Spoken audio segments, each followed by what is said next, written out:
বিশ্বের অন্যতম ব্যস্ত শহর। প্রতিদিন লাখো মানুষ কাজের জন্য ছুটে বেড়ায়, হাজারো গাড়ি রাস্তায় চলাচল করে, প্রতিটি এলাকায় সিসিটিভির নজরদারিতে থাকে।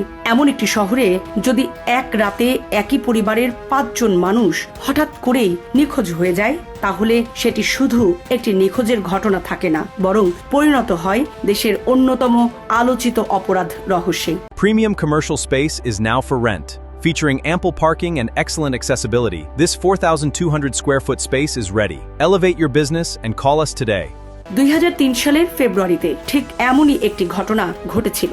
সফল ভারতীয় বংশোদ্ভূত ব্রিটিশ ব্যবসায়ী অমরজিৎ চৌহান, তার স্ত্রী ন্যান্সি, তাদের 2 ছোট সন্তান এবং ন্যান্সির মা 5 জনই একে একে উধাও হয়ে যান। প্রথম দিকে অনেকে মনে করেছিলেন হয়তো পরিবারটি কাউকে কিছু না জানিয়ে দেশ ছেড়ে চলে গেছেন, কিন্তু সময়ের সঙ্গে সঙ্গে সেই ধারণা ভেঙে পড়ে। তদন্ত যত এগোয় ততই সামনে আসে এমন এক ভয়ঙ্কর ষড়যন্ত্র, যা দেখে বিস্মিত হয়ে পড়েছিলেন স্কটল্যান্ড ইয়ার্ডের অভিজ্ঞ তদন্তকারীরাও।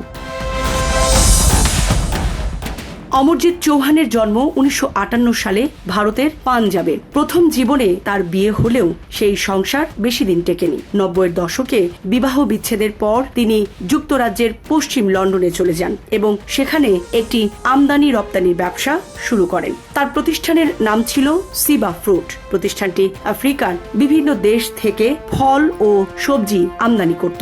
অল্প সময়ে এই ব্যবসাটি লাভজনক হয়ে ওঠে। প্রায় 30 জন কর্মচারী সেখানে কাজ করতেন এবং বছরে কয়েক মিলিয়ন পাউন্ড আয় হতো। অমরজিৎ 1996 সালে কর ফাঁকির অভিযোগে তিনি কারাদণ্ডে দণ্ডিত হন এবং প্রায় 1.5 বছর কারাগারে কাটান। মুক্তি পাওয়ার পর তিনি নতুন করে ব্যবসায় মনোযোগ দেন এবং 1999 সালে দ্বিতীয়বারের মতো ন্যান্সি নামে 21 বছর বয়সী এক তরুণীকে বিয়ে করেন। তাদের বয়সের ব্যবধান ছিল প্রায় 24 বছর। শুরুতে ন্যান্সির বড় ভাই ওঙ্কার ভার্মা এই বিয়ে নিয়ে উদ্বিগ্ন ছিলেন। নিউজিল্যান্ডে বসবাসকারী ওঙ্কার নিয়মিত বোনের সঙ্গে ফোনে কথা বলতেন, কিন্তু বিয়ের পর ন্যান্সির কণ্ঠে সুখের ছাপ শুনে তার সব দুশ্চিন্তা দূর হয়ে যায়। 2001 সালে তাদের প্রথম ছেলে দেবেন্দ্র এবং 2003 সালের জানুয়ারিতে দ্বিতীয় ছেলে রবীন্দ্র জন্ম নেয়। নবজাতক শিশুর দেখাশোনার জন্য ন্যান্সির মা চরণজিৎ কৌর ভারত থেকে লন্ডনে চলে আসেন। বাইরে থেকে সবকিছুই ছিল স্বাভাবিক, কিন্তু 2003 সালের 14 ফেব্রুয়ারি সবকিছু বদলে যায়। সেদিন ন্যান্সি ফোন করেন তার ভাই ওঙ্কারকে। তিনি জানান আগের দিন অফিসে যাওয়ার পর থেকে অমরজিৎ আর বাড়ি ফেরেননি। মোবাইল ফোনও বন্ধ। অফিসে যোগাযোগ করলে জানানো হয় তিনি নাকি জরুরি ব্যবসায়িক কাজে নেদারল্যান্ডসে গেছেন। এই ব্যাখ্যা ন্যান্সির কাছে বিশ্বাসযোগ্য মনে হয়নি, কারণ অমরজিৎ সবসময় কোথাও গেলে স্ত্রীকে জানিয়ে যেতেন। সবচেয়ে বড় বিষয় ছিল সে সময় তার পাসপোর্ট সরকারি দপ্তরে জমা ছিল। তাহলে তিনি বিদেশে গেলেন কিভাবে? কিছুক্ষণ পর ন্যান্সির ফোনে অমরজিতের কণ্ঠে একটি ভয়েস মেসেজ আসে। সেখানে বলা হয় তিনি জরুরি কাজে বিদেশে গেছেন এবং খুব দ্রুত ফিরে আসবেন। কিন্তু এই বার্তাটি ন্যান্সির উদ্বেগ আরো বাড়িয়ে দেয়, কারণ অমরজিৎ সবসময় স্ত্রীর সঙ্গে পাঞ্জাবি ভাষায় কথা বলতেন, অথচ এই বার্তাটি ছিল ইংরেজিতে। পরদিন ওঙ্কার আবার বোনকে ফোন করলে এবার ন্যান্সির ফোনও বন্ধ পাওয়া যায়। এরপর আর পরিবারের কারো সঙ্গে যোগাযোগ করা সম্ভব হয়নি।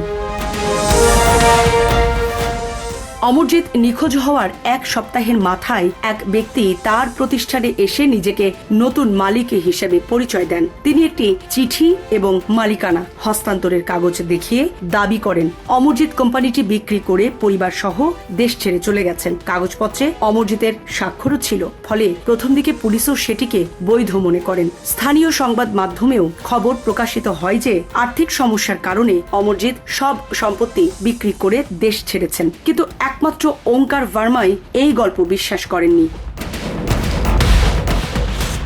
ওঙ্কার নিজেই নিউজিল্যান্ড থেকে লন্ডনে চলে আসেন এবং পুলিশের ওপর চাপ সৃষ্টি করতে থাকেন। অবশেষে পুলিশ আবার অমরজিতের বাড়িতে তল্লাশি চালায়। বাড়ির ভেতরের দৃশ্য দেখে তদন্তকারীরা বুঝতে পারেন পরিবারটি স্বেচ্ছায় কোথাও যায়নি। ওয়াশিং মেশিনে কাপড় পড়েছিল, ডাইনিং টেবিলে খাবার রাখা ছিল, শিশুদের খেলনা ঘরময় ছড়িয়েছিল। ন্যান্সির মায়ের প্রিয় ধর্মীয় বইটিও বাড়িতেই পড়েছিল। বইটি ছাড়া কখনো তিনি বের হতেন না। 2003 সালের 22 এপ্রিল সমুদ্রে ভাসমান একটি মরদেহ উদ্ধার হয়। পরে ডিএনএ পরীক্ষায় নিশ্চিত হওয়া যায় সেটি অমরজিৎ চৌহানের। মরদেহ নির্যাতনের স্পষ্ট চিহ্ন ছিল। এতে নিশ্চিত হয় পুলিশ এটি হত্যাকাণ্ড। এরপর সরকার এই মামলার তদন্তে প্রায় 1000 পুলিশ সদস্যকে যুক্ত করে। তদন্তে প্রথম সন্দেহভাজন হিসাবে সামনে আসে সেই ব্যক্তি যিনি নিজেকে নতুন মালিক হিসাবে দাবি করেছিলেন। তার নাম কেনেথ রেগান। তিনি ছিলেন যুক্তরাজ্যের অপরাধ জগতের পরিচিত মুখ। একসময় মাদক পাচার, জাল পাসপোর্ট তৈরি এবং মানব পাচারের মতো অপরাধে জড়িয়ে দীর্ঘ কারাদণ্ড ভোগ করেছিলেন। পরে পুলিশের সোর্স হিসাবে কাজ করায় তার সাজা কমে যায় এবং মুক্তি পান। কারাগার থেকে বের হওয়ার পর তার আর্থিক অবস্থা ছিল অত্যন্ত খারাপ। সেই সময় অমরজিৎ মানবিক কারণে তাকে নিজের প্রতিষ্ঠানে চাকরি দিয়েছিলেন, কিন্তু তদন্তে দেখা যায় অমরজিৎ নিখোঁজ হওয়ার পর তিনি প্রতিষ্ঠানের মালিকানা দাবি করেন। শুরুতে তার বিরুদ্ধে সরকারি কোনো প্রমাণ না থাকায় পুলিশ তাকে ছেড়ে দেয়। এরপর জুলাই মাসে সমুদ্র থেকে উদ্ধার হয় ন্যান্সির মরদেহ। একই বছরের নভেম্বরে পাওয়া যায় ন্যান্সির মা চরণজিৎ কৌরের দেহ। তবে দুই ছোট সন্তান দেবেন্দ্র ও রবীন্দ্রর কোনো সন্ধান আজও মেলেনি।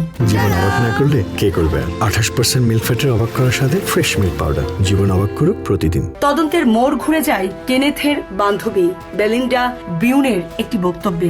তিনি জানান, একদিন বাড়ি ফিরে দেখেন কেনেথ ও তার দুই সহযোগী বাড়ির পেছনে মাটি খুঁড়ছেন। বিষয়টি তার কাছে সন্দেহজনক মনে হয়। এই তথ্যের ভিত্তিতে পুলিশ সেখানে খনন কাজ চালিয়ে মানুষের চুল, গয়না ও পোশাকের অংশ উদ্ধার করে। ফরেনসিক পরীক্ষায় নিশ্চিত হয় সেগুলো নিখোঁজ পরিবারের সদস্যদের। সামরিনা প্রীতি, ঢাকা এক্সপ্রেস।